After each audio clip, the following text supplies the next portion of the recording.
Hey everyone, Jim Clarke here at the Synchronicity Sanctuary in Central Virginia to share a contemplative focus with you on this July 4th morning. So, what we're going to share today is simply this. We are more than a limited identity taking refuge in a false sense of security. If we go within ourselves and explore the life that we are, we yield the infinite essence that we are consciously.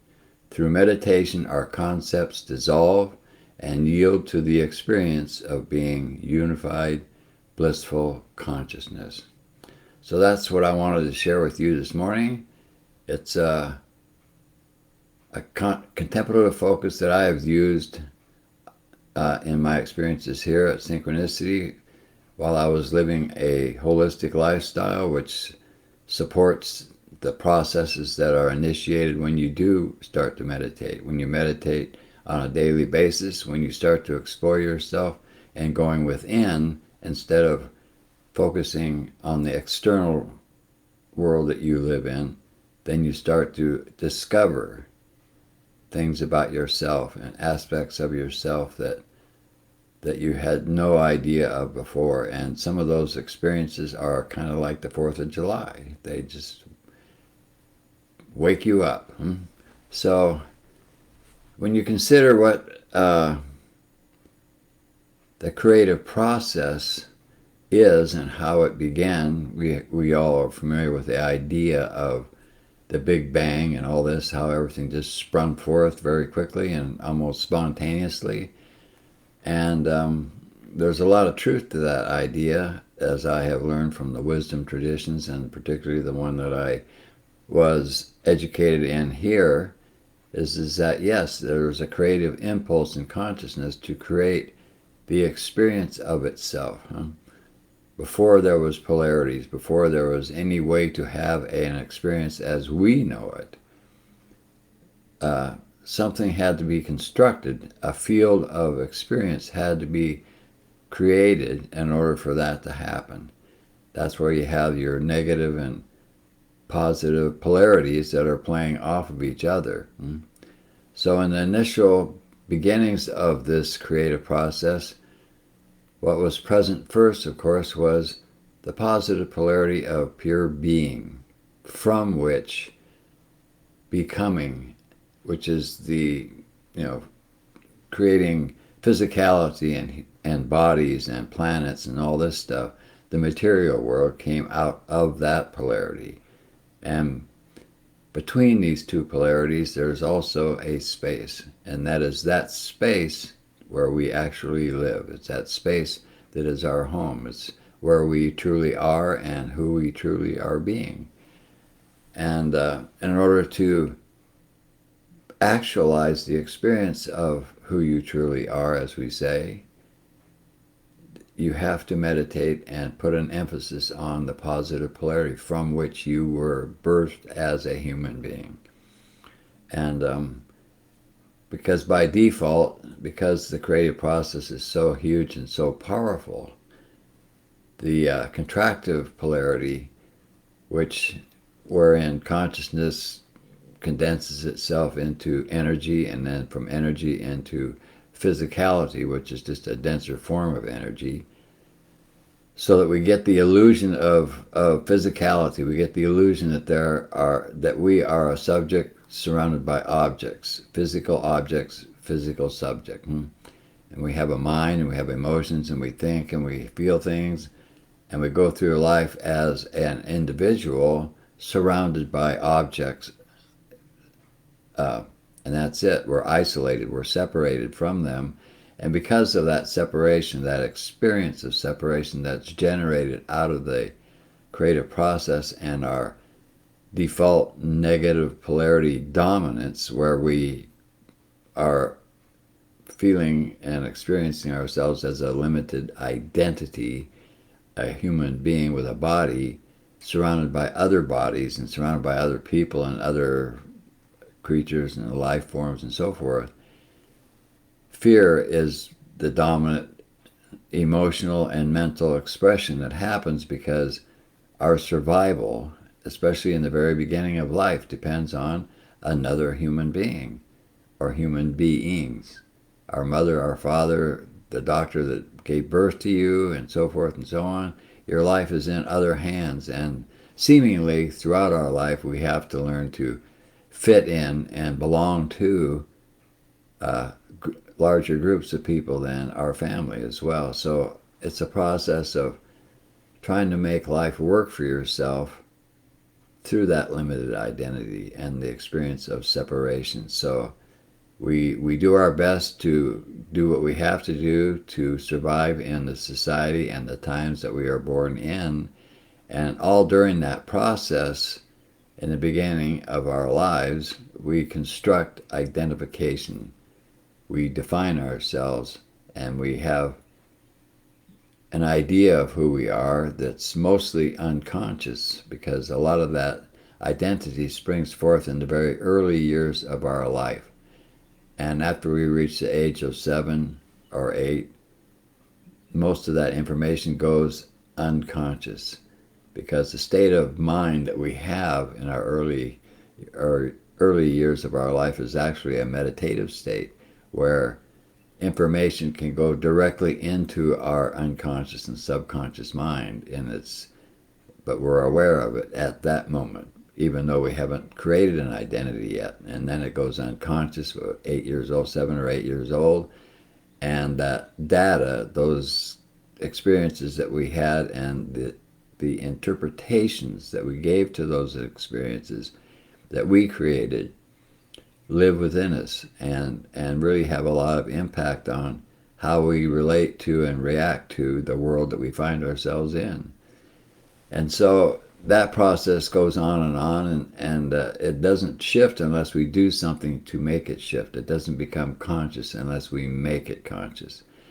And that is why we meditate. This is what meditation is all about. It's about coming into a part of your evolution where you feel like you've had enough of the identity that doesn't seem to be true to you. It doesn't seem to be fulfilling. It's not enough, and you want more. You want to raise the level of your life experience, and so you start to get attracted to things like meditation, holistic lifestyle, and so forth and so on. So you start reaching into the positive polarity in ways that are not, so say, super popular. And once you do that, once you start to do that, then you start to put an emphasis on the positive polarity, your being. And when you do that, the polarities begin to balance themselves out. If you meditate every day and you spend, like I do, 1 or more hours a day meditating, then you're focusing on a part of who you are that used to be in the background all the time, and so it never really got developed. And when you do that, then that aspect of yourself, the source of your existence, begins to become more and more emphasized, even though you don't see it as that. And when they become balanced, then you start to have more and more awareness of who you are, and you have experiences that bring in sudden awakening experiences where aspects of yourself that you were unaware of suddenly show up. And this can be in visions, it can be in music, it can be in all kinds of ways. But in all instances, these experiences are very uplifting and empowering. So these are the clues that you have experientially in the process of meditation and holistic lifestyle. And when you get these experiences and you have this ongoing practice, what you realize early on is that, yes, there's a lot more to you than meets the eye. There's a lot more to you than any of your conceptual definitions could ever reveal. And so, but then you're entering also into an arena of experience where there's a lot of unknowns. You know that you're more than you thought you were, but you don't know quite what that is yet. And so you keep going and you keep going, And as you progress through the stages of evolution that open up when you do meditate on a daily basis and you live a holistic lifestyle, when your focus becomes exploring yourself, discovering yourself, and trying to find out all there is to know about who you are and what life is, then eventually you reach a point where you realize that all the identities and all the definitions and all the concepts that used to rule your life and that you used to use as a roadmap to get through life really don't say anything meaningful, because there's no experience to them. They point to different experiences sometimes, but they don't yield the experience. And it's only when you have an ongoing energy experience of who you truly are that you are anchored in that truth. And when you're anchored in that truth, then every moment of your life is a much more truthful and uplifting and empowered moment. So even though you may still experience the bits and pieces of data that you still haven't cleared out yet, where you can sort of just be yourself without having to reach into a definition of who you are or a concept of who you are, and where that feeling of separation is minimized, until you get to that point, it's just an ongoing lifestyle that has a lot of challenges to it. It takes patience. It takes usually you need a teacher to help guide you through this process, because there's so many questions and no answers until you can find somebody who's journeyed the journey, who's been through that whole process and come out on the other end. And that's true of many things. It's like finding someone to teach you to do something that involves a skill that takes years to learn. If you didn't have such a teacher, what would be the odds of you becoming a master at that craft or a master of that art form that you were trying to explore and be able to produce on your own?